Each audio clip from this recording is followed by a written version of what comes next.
एक दिन प्रभु ने क्या देखा, मध्य रात्रि 12 बजे सब सो रहे हैं, पर युधिष्ठिर जी बैठे बैठे रो रहे हैं। प्रभु ने आके कहा, बड़े भैया आप चक्रवर्ती सम्राट बन चुके हैं, शत्रु सर्वथा समाप्त हो चुके हैं, अब आपके मुख पर यह खिन्नता, आंखों में आंसू कैसे, क्या बात है? युधिष्ठिर जी बोले, गोविंद क्या कहूं, जिनको मार के मैं इस सत्ता पर बैठा हूं वो कोई पराई नहीं, सब मेरे स्वजन थे। दुर्योधन आदि हम बचपन में खेले, भाई भाई कितने प्रेम से रहते थे। आज केवल इस सत्ता के लिए मैंने उन सभी सगे संबंधियों को समाप्त कर दिया। जिन पितामह भीष्म की गोदी में हम खेलते थे, उनकी उंगली पकड़ के चलना सिखाते थे, हमने उन्हीं को बाणों की सैया पर सुला दिया। मुझे अपने आप में ग्लानि होती है कि मैंने इस सत्ता के लिए कितनों को खो दिया। भगवान ने क्षत्रिय धर्म का उपदेश दिया, पर युधिष्ठिर जी को कुछ समझ में नहीं आया। तब भगवान प्रातः होने पर पांडवों को लेकर के पितामह भीष्म के पास पहुंचे। पांडवों ने प्रणाम किया। पितामह भीष्म ने नेत्र खोल के देखा, दूर खड़े द्वारकानाथ दिखाई पड़े, तो मुस्कुरा के बोले, प्रभु आप आ गए, मैं आपकी प्रतीक्षा में ही पड़ा हुआ था, आपसे मिले बिना इस संसार से जाने वाला नहीं। इच्छा मृत्यु का वरदान मुझे मिला है, मैं जब चाहूंगा तब जाऊंगा, मौत भी मुझे मार नहीं सकती। अब आप आ ही गए हो तो इतने दूर क्यों खड़े हो, तनिक पास में आ जाओ। भगवान निकट आ गए।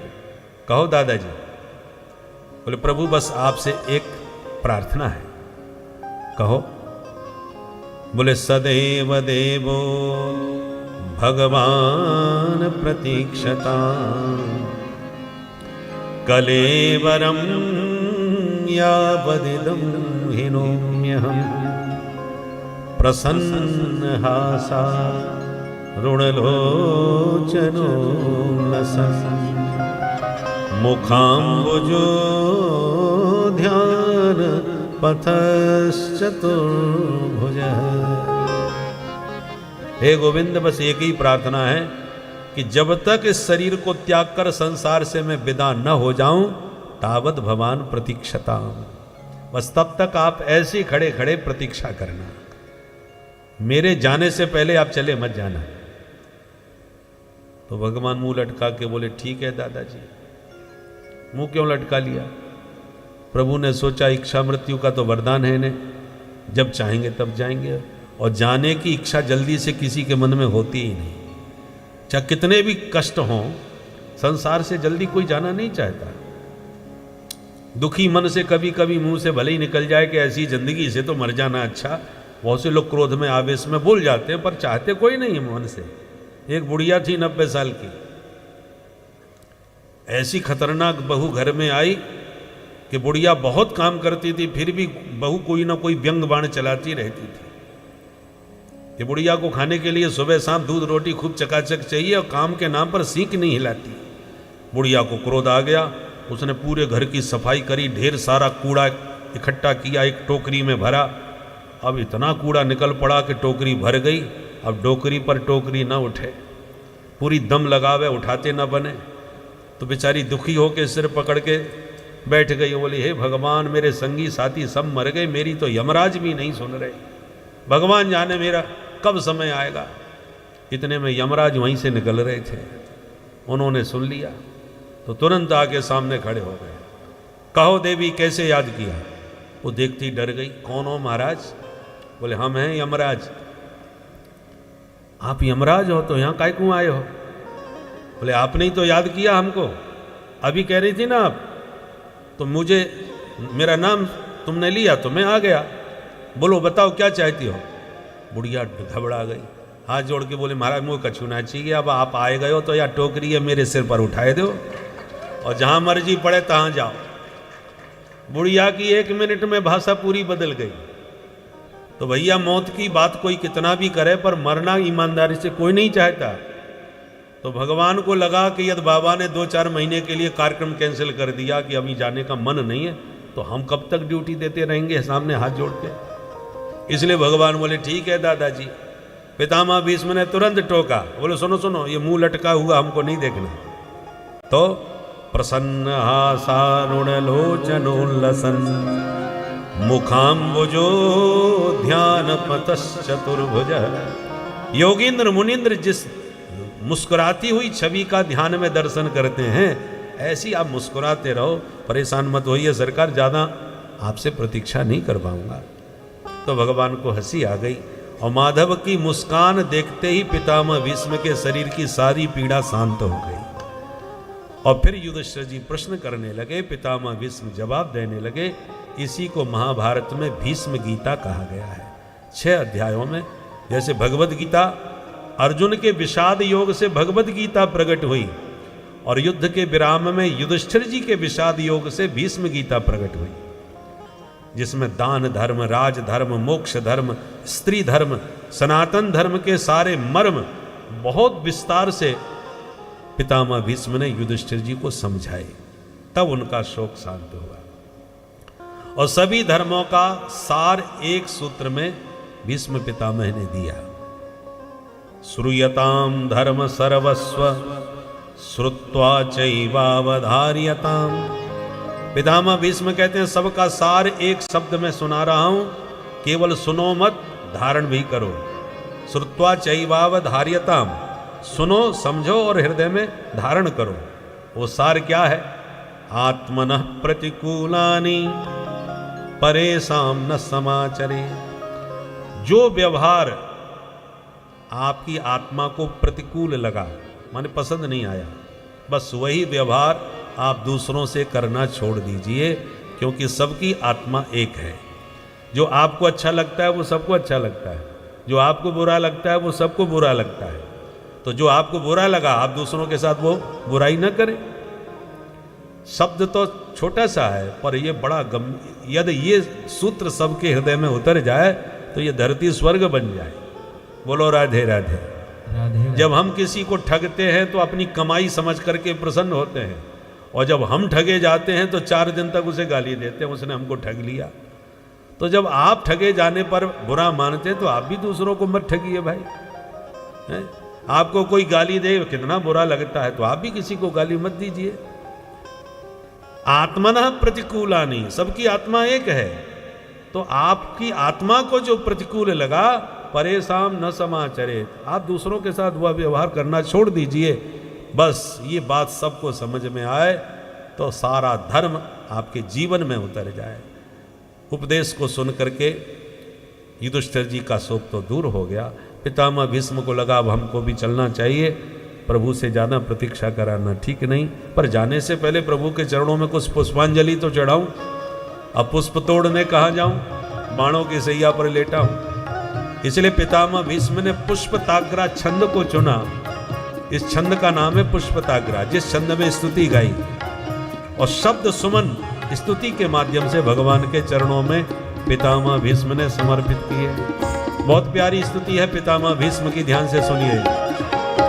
इतिमति रूप कल्पिता कृष्णा भगवती सात्वत पुंगवे विभूमि स्वसुख मुपगते क्वचित् हर्तुं प्रकृति मुपेयुषयद्भव प्रभा त्रिभुवन कमरं कमालवर्णं रविकर गौरवराम्बरं दधाने बकुललकुलाभृताननादं विजय सकेरतिरस्तु मे नभद्या युधितुलगरजो विधूम विश्व कचललित श्रमवारिणं कृतासे मम निशित शरै विवेद्यमान वचबिलसत् कवचैस्तु कृष्ण आत्मा सपति सति बचो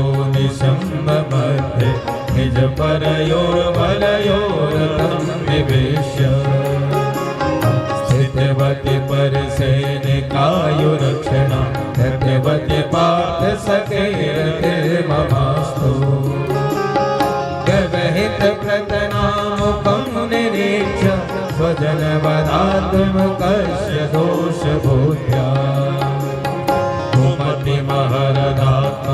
व्ययाय चरणरते परमस्य तस्य मेस्तु स्वनिगममपहाय मत्प्रतिज्ञा मतिमधिकर्तुमवाप्नुतो रथस्थः दशरथ चरणोऽभयाचलन् हरिर्वहन्तुमिमं गतोत्तरे। बोल भक्त वत्सल भगवान की जय। इति शब्द का प्रयोग प्रायः अंत में किया जाता है, प्रारंभ में अथ शब्द का प्रयोग होता है, पर पितामह भीष्म की स्तुति इति से प्रारंभ हो रही है। इति मति रूप कल्पिता वितृष्णा। क्यों? पितामह भीष्म कहना चाहते हैं कि अब मैं जो बोल रहा हूं सरकार, ये मेरे शब्दों की इति है, अंतिम शब्द हैं, अब इसके बाद कुछ बोलना नहीं है। और सिर्फ शब्दों की इति नहीं है, इन श्वासों की भी अब इति है। इस जीवन लीला को अब यहीं संपन्न करने वाले हैं, इस देह की भी इति। और आपका मुख कमल निहारते निहारते मैं शरीर त्याग के जा रहा हूं, इसलिए यह भी विश्वास है कि आने जाने की भी इति। अब संसार में लौट के भी नहीं आना है। पर इन सब की इति होने से पहले एक निवेदन आपके चरणों में है। क्या? मैं अपनी बेटी को कुंवारी छोड़ के मरना नहीं चाहता, बिटिया के बस हाथ पीले करवा दो। भगवान बोले बाबा हाथ तो आपके ही पीले नहीं हो पाए, आपने विवाह शादी की नहीं, तो बिटिया कहां से आएगी जिसके विवाह की चिंता है आपको? पितामह भीष्म बोले जिनके बच्चे नहीं होते सरकार, वो गोद ले लेते हैं। धर्म के भी संबंध होते हैं। धर्म की बेटी, धर्म की बहन, धर्म का साला, धर्मशाला। बोलो राधे राधे राधे राधे। तो धर्म के भी बहुत संबंध होते हैं। तो मैंने भी अपनी एक बेटी धर्म की स्वीकार की है। भगवान बोले तो करो उसका विवाह, फिर बेटी मानी है तो। बोले महाराज कोई वर नहीं मिल रहा। भगवान बोले बिटिया ज्यादा पढ़ी लिखी है क्या? क्या योग्यता है उसकी जो इतने बड़े संसार में तुम्हें वर नहीं सूझ रहा? बोले हाँ महाराज पढ़ी लिखी तो बहुत है। क्या योग्यता है, क्या नाम है, जरा उसका बायोडाटा दो। पितामह भीष्म कह दी इति मति, ये जो मेरी मति है बुद्धि, यही मेरी पुत्री है। विशेषता क्या है? वितृष्णा, इसमें किसी प्रकार की तृष्णा का दोष नहीं है। अन्यथा 3 तृष्णा हर व्यक्ति के मति को मलिन करती है। वित्तेष्णा, पुत्रेष्णा और लोकेष्णा। सुत वित्त लोक ईषणा तीनी, कहीं के मति इन कृतन मलिनी। गोस्वामी जी कहते हैं संसार में कौन प्राणी है कि इन तृष्णाओं ने उनकी बुद्धि खराब न की हो। कैसे भी पैसा मिले, इसका नाम है वित्तेष्णा। परंतु उससे भी प्रबल पुत्रेष्णा, पुत्र पर संकट आवे तो वित्त को भी हम बहा देंगे, कोई बात नहीं। परंतु पुत्र से भी प्रबल होती है लोकेष्णा। हमारी मान प्रतिष्ठा में यदि पुत्र से भी आंच आवे तो पुत्र का भी हम परित्याग कर सकते हैं। इन 3 तृष्णाओं से मति सबकी मलिन है। पितामह भीष्म कहते हैं मैं मति वितृष्णा, मेरी बुद्धि में एक भी तृष्णा नहीं है, इसलिए निर्मल पावन मति है। ऐसी निर्मल मति के पति तो प्रभु आप ही बन सकते हो, दूसरा कोई सोचता नहीं। इसलिए कई प्रार्थना है, आप ही मेरी मति को अपनी श्रीमती बना लीजिए। मेरी मति आपकी बन जाए श्रीमती, आप बन जाए इसके पति, तो आपके चरणों में करेगी दिन रात रति, और मुझे भी मिल जाएगी फिर सदगति। अपनी पुत्री का आपसे पाणी ग्रहण करके मैं भी संसार से प्रसन्नता पूर्वक विदा हो सकूंगा। इस प्रकार बहुत प्यारी पितामह भीष्म ने स्तुति गाई, और स्तुति गाते गाते भगवान के महारास का चिंतन करने लगे। अब इसी से जानिए रास लीला भगवान की कितनी दिव्य लीला है कि प्राणांत काल में पितामह भीष्म जैसे नैष्ठिक व्रतधारी भगवान की उस रास लीला का चिंतन कर। ललित गति विलास बल गुहास प्रणय निरीक्षण कल्प तोरुमाना। हमारी जो एकादश इंद्रियां हैं वो भगवान के प्रति समर्पित हों, यही एकादशी है।